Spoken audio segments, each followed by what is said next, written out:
Welcome to Jeff's English class.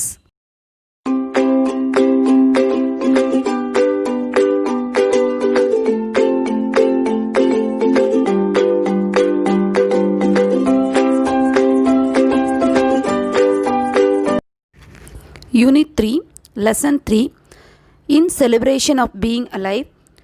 So far, we have seen 7 points. Totally, we have 13 points. Now, the 8th point is that what happened there that morning was that a nurse had left a breakfast trolley unattended. என்ன நடந்தது அப்படின்னு சொன்னாக்க, இந்த grand prix இதை பார்த்துட்ருக்குற அவர் சொல்கிறாரு, ஒரு nurse வந்து இந்த ட்ராலி வந்து அன்அட்டெண்டடாக வந்து அந்த ட்ராலியில் ஃபுட்டெல்லாம் இருக்குது, அதை தள்ளிட்டு வந்தவங்க ஏதோ சம் ஒர்க் அவங்களுக்கு வந்திருக்கு, அதனால் அந்த ட்ராலியை விட்டுட்டு அவங்க வேறு இடத்துக்கு போயிட்டாங்க. ஸோ இந்த ட்ராலி வந்து நோபடி வாஸ் தேர் அந்த இடத்துல. And very soon this trolley was commanded by an interpret crew of 2 driver and a mechanic. திடீர்னு பார்த்தீங்கன்னா க்ரூ அப்படின்னு சொன்னால் யூஸ்வலாக ஷிப்பில் உள்ளவங்க தான் க்ரூ அப்படின்னு சொல்லுவாங்க. பட் இங்கே வந்து இவங்க வந்து ஏன் அவங்கள அப்படி சொல்கிறாங்கன்னா, தேவர் வெரி போல்ட் அண்ட் டேரிங், அதனால் வந்து அப்படி சொல்கிறாங்க. இந்த 2 பேர், ஒரு மெக்கானிக் ஒருத்தர் டிரைவர், 2 பேரும் சேர்ந்து அந்த ட்ராலியை வந்து தள்ள ஆரம்பிக்கிறாங்க. The mechanic provided much power by galloping along behind the trolley with his head down, while the driver seated on the mower deck held on with one hand and steered by scraping his foot on the floor. இதில் என்ன நடக்குது அப்படின்னு சொன்னால், galloping அப்படின்னு சொன்னால் குதிரையோடைய சத்தம் தான், டக்குன்னு அந்த சத்தம் இருக்கு இல்லையா, அதுதான் சொல்லுவாங்க. இதில் வந்து அந்த குதிரையோட சத்தம் மாதிரி இவர் என்ன பண்ணுறாருன்னா பார்த்தீங்கன்னா, அந்த அவருக்கு வந்து ஒரு கை மட்டும்தான் இருக்குது. அவர் என்ன பண்ணுறாருன்னா, அந்த மெக்கானிக் வந்து அந்த ஒரு கையால் வந்து அந்த ட்ராலியை வந்து தள்ளுறாரு. இந்த டிரைவர் என்ன பண்ணுறாரு அப்படின்னு சொன்னாக்க, seated on the mower deck, அதில் உட்காந்துட்டு தன்னுடைய காலால் வந்து held on with one hand and steered by scraping his foot on the floor. அதாவது காலில் உந்தி தள்ளி அந்த வண்டியை ஓட்டுவாங்க இல்லையா, அந்த மாதிரி அவர் ஓட்டுறாரு. The choice of roles was easy because the mechanic was totally blind and the driver had only one arm. அதாவது அந்த மெக்கானிக் அதில் உட்காந்துருந்தவர் இருக்கார் இல்லையா, அவர் வந்து டோட்டலி பிளைண்ட், அவர் வந்து விஷுவலி சேலஞ்சு, அவருக்கு வந்து பார்வை தெரியாது. அந்த driver had only one arm, அந்த ஒரு கையால் தான் அவர் அந்த ட்ராலியை தள்ளுறாரு, இவர் வந்து காலால் உந்தி தள்ளிட்டு போகிறாரு. ஸோ இவங்க 2 பேரும் சேர்ந்து அந்த ட்ராலியை தள்ளிட்டு இருக்கிறாங்க. They put on quite a show that day. அவங்க 2 பேரும் ஒரு பெரிய ஷோ அங்கே நடத்துகிற மாதிரி இருக்குது. Judging by the laughter and shouts of encouragement from the rest of the patients, it was a much better entertainment then anything any one puts on at the Indianapolis 500 car race. அவங்க அவ்வளோ வந்து பயங்கரமான லாஃப்டர்னா சிரிப்பு சத்தம், shouts of encouragement, தள்ளு okay அப்படின்லாம் சொல்லுவோம் இல்லையா, நம்ம ஒரு கிரவுண்டில் ஓடும் போது நம்ம வந்து என்கரேஜ் பண்ணுறோம் இல்லையா, அந்த மாதிரி எல்லாம் from the rest of the patients, மீதி அந்த வார்டில் உள்ள எல்லா பேஷண்ட்ஸும் வந்து ரொம்ப என்கரேஜ் பண்ணுறாங்க. அது ரொம்ப it was much better entertainment then anything any one puts on the Indianapolis 500 car race. அந்த இண்டியானா போலீஸ் 500 கார் ரேஸ் வந்து அது நிறைய ஆடியன்ஸோட ஸ்பெக்டேட்டர்ஸோட பார்க்கக்கூடிய அது ஒரு பெரிய இது ரேஸ். அதை விட மச் பெட்டராக இருக்குது இந்த என்டர்டைன்மெண்ட். ஏன்னா இவங்க உள்ள ஒருத்தருக்கு வந்து 2 பார்வை இழந்தவர், இன்னொருத்தர் ஒரு கையை இழந்தவர், அவங்க அந்த ட்ராலியை தள்ளிட்டு போகிறது, இவர் காலால் உந்தி தள்ளிட்டு போகிறது, பேஷண்ட்ஸ்க்கு வந்து அது ஒரு நல்ல ஒரு என்டர்டைன்மெண்ட்டாக இருக்குது. There was a grand finale of scattered plates and silverware before the nurse and ward sister caught up with them, scolded them and put them back to bed. ஃபினாலேனா கடைசியாக ஒரு முடிவுக்கு வந்துச்சு. எப்படின்னு சொன்னால் என்ன ஆச்சு அப்படின்னு சொன்னால், ஏதோ ஒரு ஸ்லிப் ஆகி என்ன ஆகிடுச்சு அப்படின்னு சொன்னால், ஸ்கேட்டர்ட் அப்படின்னு சொன்னால் எல்லாம் விசிறி எறியப்படுது. அந்த ட்ராலியில் இருந்த பிளேட்ஸு, சில்வர் வேர், அதில் உள்ள பாத்திரம்லாம் இருந்திருக்கும் இல்லையா, அதெல்லாம் எல்லாமே என்ன ஆகுதுன்னா அப்படியே எல்லாம் ஸ்கேட்டர் ஆகி கீழே உழுவுது. அந்த சத்தம் கேட்டு பிஃபோர் த நர்ஸ் அந்த ward sister caught up with them, 2 பேரும் வந்து அவங்கள பிடிச்சி ஸ்கோல்டட்னா திட்டி என்ன பண்ணுறாங்க, and put them back to bed. அப்போ நீங்கள் we can realise again, we can come to know that these children also patients, அவங்களும் பேஷன்ஸ் தான். அவங்க என்ன பண்ணுறாங்க, ரொம்ப என்டர்டெயின் பண்ணிவிட்டு தன்னுடைய இன்னபிலிட்டியை பற்றி கொஞ்சம் கூட யோசிக்கல. They entertain the other people. They were very joyful amidst their bad condition. Now the 10th point is that let me tell you about these 2 2 பேர்த்த பற்றி நான் உங்களுக்கு சொல்கிறேன். The mechanic was all of 7 years old.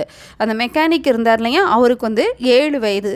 One night when his mother and father were drunk, 2 பேருமே அப்பா அம்மா எவ்வளோ மோசமான சூழ்நிலைன்னு யோசிச்சு பாருங்கள். 2 பேரும் ட்ரங்க்னா அவங்க குடிச்சிட்டு இருந்தாங்க, ஆல்கஹால் ட்ரங்க் பண்ணியிருந்தாங்க. His mother threw a lantern at his father, missed and the lantern broke over the child's head and shoulders. அந்த குடி போதையில் என்ன செய்யறதுன்னு தெரியாமல் அவங்க அம்மா கோவத்தில், அவங்க அப்பா மேலே உள்ள கோவத்தில் லேண்டனை தூக்கி அவங்க அப்பா மேலே அடிக்கிறாங்க. ஆனால் அந்த லேண்டன் மிஸ் ஆகி, லேண்டன்னா நம்ம ராந்தல் சொல்லுவாங்க, இப்போ யாரும் யூஸ் பண்ணுறதில்ல, அந்த காலத்தில் இருந்தது. மிஸ்ட் அந்த lantern broke over the child's head and shoulders. அந்த லேண்டன் வந்து அது வந்து கண்ணாடியில் இருக்கும், அது அப்படியே உடஞ்சி அந்த குழந்தையோட தலையில் ஷோல்டர்ஸ் அப்படியே விழுந்தது, அது எரியறதோடு விழுந்தது. He suffered severe 3rd degree burns on the upper part of his body and lost both his eyes.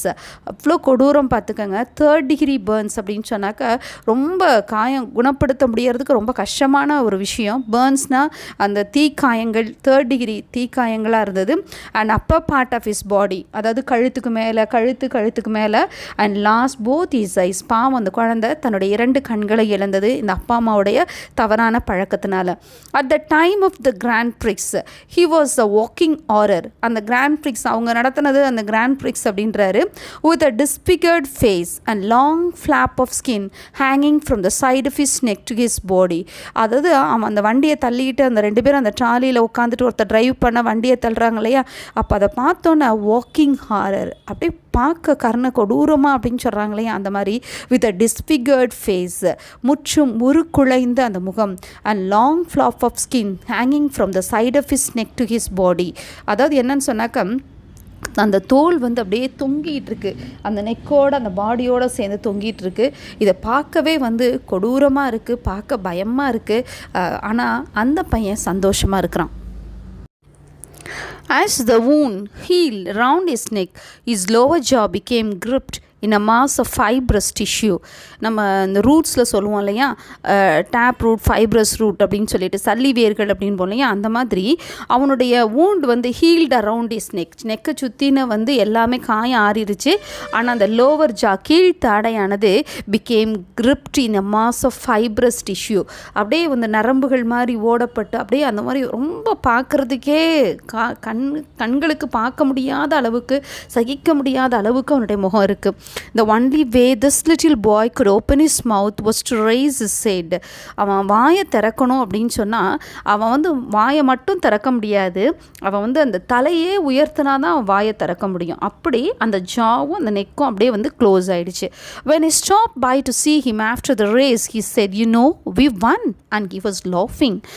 நான் வந்து என்னென்னா, when I stopped by to see him, அப்போ அந்த ரேஸ்க்கு அப்புறம் வந்து அவன் என்கிட்ட பார்த்து சொல்கிறான், "You know, உங்களுக்கு தெரியுமா, we won." ரொம்ப சந்தோஷமாக, நாங்கள் ஜெயிச்சிட்டோம்ல அப்படின்னு ரொம்ப இதாக சொல்கிறான், உற்சாகமாக. அண்ட் ஹி வாஸ் லாஃபிங், சிரிச்சுக்கிட்டே வந்து நாங்கள் ஜெயிச்சிட்டோம் அப்படின்னு சந்தோஷமாக சொல்கிறான் அந்த பையன். 11th point is that the trolley's driver I knew better. இவரை எனக்கு நல்லா தெரியும். A few years earlier, சில வருடங்களுக்கு முன்னதாக, I had successfully closed a hole in his heart. பாவம் சின்ன பையன், அவனோட ஹார்ட்டில் வந்து ஹோல் இருந்திருக்கு, ஓட்டை இருந்திருக்கு இதயத்தில், அதை அடைச்சிருக்காரு இவர். He had returned to the hospital because he had a malignant tumor of the bone. திரும்ப ஹாஸ்பிட்டலுக்கு வந்தால் என்னென்னு பார்த்தா ஒரு பெரிய டியூமர்னா ஒரு பெரிய கட்டி அவனோட போனில் இருந்தது, எலும்பில் இருந்தது. A few days before the race, his shoulder and arm were amputated. இந்த ட்ராலியை தள்ளிட்டு இருந்தானுங்களையா, இது கொஞ்ச நாளைக்கு முன்னதாக, அந்த ரேஸ்க்கு முன்னதாக அவனுடைய ஷோல்டரையும் அந்த கட்டி வந்து ஒன்றும் செய்ய முடியல, அது இருந்தால் அவனோட உயிருக்கு ஆபத்து. லைக் நம்ம கேன்சர்லாம் சொல்கிறோம் இல்லையா, அந்த மாதிரி அவனுடைய ஷோல்டரோட ஆர்மோட சேர்த்து ஆம்பியூட்டேட்டட் அப்படின்னு சொன்னால் அந்த உடல் உறுப்புகள் நீக்கப்படுதல். அவனுடைய கை வந்து ஷோல்டரோட சேர்த்து ஒரு கை நீக்கப்பட்டு விட்டது. There was little hope of his recovery. ஆனால் அவனுக்கு வந்து அவன் வந்து மறுபடியும் அவனுக்கு ரெக்கவரி ஆவானா அப்படின்றது வந்து ரொம்ப ரொம்ப குறைந்த அளவு நம்பிக்கை தான் இருக்குது. After that Grand Prix, he proudly informed me that the trolley's wheels were not properly oiled, but he was a good driver and he had full confidence in the mechanic. அவர் வந்து ரொம்ப வந்து ஜாலியாக வந்து வராரு, வந்து சொல்கிறாரு ப்ரௌட் அப்படின்றது வந்து ரொம்ப பெருமையாக சொல்கிறாரு. இது வந்து நான் பெஸ்ட் டிரைவர் தாங்க, நான் குட் டிரைவர் தான். அந்த வீல்ஸ்லாம் என்ன பண்ணல, ஆயிலெலாம் ப்ராப்பராக ஊற்றலை பார்த்தீங்களா, அந்த ஃப்ரிக்ஷன் வந்து இது பண்ணலை, சரியாக இல்லை, ஆயில் வந்து ப்ராப்பராக பண்ணலை அப்படின்னு சொல்லிட்டு அவர் சொல்கிறாரு. அது இல்லாமல் எனக்கு வந்து and he had full confidence இந்த மெக்கானிக். அவர் என்னோட மெக்கானிக் வந்து பெஸ்ட்டுங்க, ஒன்றும் பிரச்சனை இல்லை, நாங்கள் வன் பண்ணிட்டோம்ல அப்படின்னு சொல்லிட்டு அவர் சொன்ன மாதிரி இவரும் ரொம்ப ப்ரௌடாக சொல்கிறாரு. So both of these boys were so confident and they live up to அவங்களுடைய லைஃப் வந்து ஃபுல்லாக எவ்வளோ சந்தோஷமாக இருக்க முடியுமோ அந்த அளவுக்கு சந்தோஷமாக இருக்கிறாங்க. Now the 12th point is that suddenly I realized that these two children had given me a profound lesson in getting on with the business of living. எனக்கு திடீர்னு நான் வந்து ரியலைஸ் பண்ணேன், எனக்கு திடீர்னு ஞாபகத்துக்கு வந்துச்சு profound அப்படின்னு சொன்னால் very great lesson. I learned a great lesson from these two boys. அந்த டாக்டர் கிறிஸ்டியன் சொல்கிறாரு, இவங்கள்ட்டேருந்து நான் பெரிய லெசனை கற்றுக்கிட்டேன். Getting on with the business of living. Business of living, ஆமாம், கொடுக்கல் வாங்கல் எல்லாமே இருக்கு இல்லையா, லிவிங் கூட ஒரு பிஸ்னஸ் தான். Because of the business of living is joy in the real sense of the word. அதாவது நம்முடைய வாழ்கிறதுல உள்ள சந்தோஷம், மகிழ்ச்சி, அதோடைய உண்மையான அர்த்தம் சொல்லப்போனால் not just something for pleasure, amusement, recreation. சந்தோஷமாக இருக்கிறது, அம்யூஸ்மெண்ட், ரொம்ப வந்து வாழ்க்கையில் எல்லா உற்சாகத்தையும் அடையிறது, ரெக்ரியேஷன், எல்லாம் எனக்கு கிடைச்ச பொழுதுபோக்குகள், இது மட்டுமே லைஃப் கிடையாது. இது வந்து லைக் அ காயின். அதுக்கு எப்படி காயின் வந்து ரெண்டு சைட் இருக்கோ அது மாதிரி தான் லைஃப்பில் வந்து ப்ளஷரும் இருக்குது, சாரோஸும் இருக்குது. நம்ம அதனால் வந்து நம்ம வந்து அதுக்காக we shouldn't complaint about life. அதனால் அந்த business of living is the celebration of being alive. நம்மளுடைய வாழ்க்கையில் வந்து நம்ம உயிரோடு இருக்கிறதே நம்ம கொண்டாடணும் அப்படின்னு சொல்லிட்டு சொல்கிறாரு. இந்த நேரத்தில் நம்மளுக்கு நீங்கள் நம்ம இந்த கொரோனா பீரியடில் இருக்கிறோம், வி நோ வெரி வெல் ஒருத்தவங்க உயிரோடு இருக்கிறது எவ்வளோ பெரிய விஷயம் அப்படின்னு சொல்லிட்டு. இந்த டைமில் வந்து நம்ம பெரிய லெஜெண்ட்ஸ் எல்லாம் வந்து இழந்திருக்கிறோம் இல்லையா.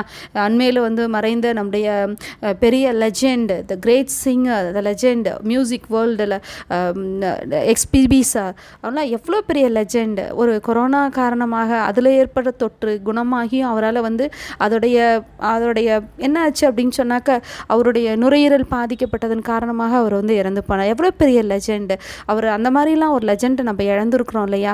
அப்போ நம்ம உயிரோடு இருக்கிறது எவ்வளோ பெரிய விஷயம். அவர் இன்னும் உயிரோடு இருந்தால் இன்னும் 40,000 பாடல்கள், இன்னும் கின்னஸ் ரெக்கார்டு எவ்வளோ சாதிச்சிருப்பார். நிறைய பேர் இருக்கிறாங்க, டைம் கன்ஸ்டன்டாக இருக்கனால என்னால் சொல்ல முடியல. அதனால் the business of living is the celebration of being alive. நம்மளோட உயிரோடு இருக்கிறதே வாழ்க்கையை நம்ம கொண்டாட்டமாக வச்சுருக்கணும் அப்படின்னு சொல்லிட்டு இந்த ஆத்தர் சொல்கிறார். I had been looking at suffering from the wrong end. நான் தவறான ஒரு நோக்கத்திலையா, தவறான கண்ணோட்டமாக சஃபரிங்கிறது வந்து வேண்டியதில்லைன்னு நினச்சேனா, தப்பா அப்படின்னு யோசிக்கிறார். You don't become a better person because you are suffering. நீங்கள் கஷ்டப்படுறதுனால பெட்டர் பர்சனாக ஆக முடியாது. But you become a better person because you have experience suffering. அந்த வருத்தத்தின் மூலமாக, நீங்கள் அனுபவத்தின் மூலமாக கற்றுக்கொண்ட பாடங்கள் உன்னைய பெட்டர் பர்சன் ஆக்குது. We can't appreciate light if we haven't known darkness. இருட்ட தெரியல அப்படின்னு சொன்னால் நீ எப்படி வெளிச்சத்தை அப்ரிஷியேட் பண்ண முடியும்? nor can we appreciate warmth if we have never suffered cold. குளிரே எனக்கு தெரியாது, வார்ம்த்தில் இருக்கிறவங்களுக்கு குளிரை பற்றின தெரியாது. குளிரில் இருந்தவங்களுக்கு தான் அந்த வார்ம்த் கிடைக்கும் போது they will appreciate. These children showed me that it's not what you have lost that's important. நீங்கள் எதை இழந்தீங்க அதை வந்து முக்கியம் இல்லை. அவங்க ஒருத்தர் வந்து விழிகளை இழந்தவர், இன்னொருத்தவங்க வந்து கையை இழந்தவர், அதை பற்றி அவங்க கவலையே படலை. What's important is what you have left. HW லாங்ஃபெல்லோட போமில் வந்து இருக்கும். நீங்கள் வந்து அவருடைய போமில் வந்து என்ன இருக்கும் அப்படின்னு சொன்னாக்கா, great men leave their footprints on the sands of time அப்படின்னு சொல்லிட்டு இருக்கும்.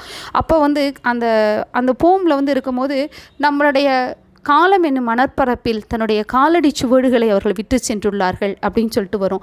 அப்போ நம்ம இந்த உலகத்தில் எதை விட்டு சென்றுள்ளோம்? மறுபடியும் நான் உங்களுக்கு வலியுறுத்துறது ரீசன்ட் லாஸ் தான். நம்மளுடைய எஸ்பிபி சார் வந்து அவங்க எத்தனை பேருடைய மனதில் வாழ்ந்துருக்கிறாங்க.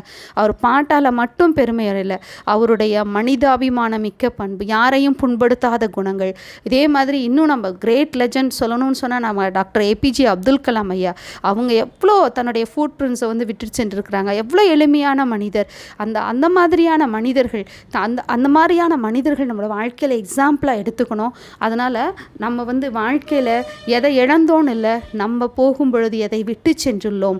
தோன்றில் புகழோடு தோன்றுக அக்திலார் தோன்றலின் தோன்றாமை நன்று. அந்த வள்ளுவரின் வாக்குக்கிணங்க வந்து நம்ம வாழணும். This is Helen Keller. 19 மாதங்களில் தன்னுடைய விழித்திறனையும் தன்னுடைய காது கேட்கும் தன்மையும் இழந்தவர். இவர் ஒரு கிரேட் பொயட்டஸ். இவங்க வந்து லிட்ரேச்சரில் சொல்ல போனோன்னா தன்னுடைய இழப்புகளுக்கு மத்தியில் சாதித்து காட்டிய பெண்மணி. This is Stephen Hawking.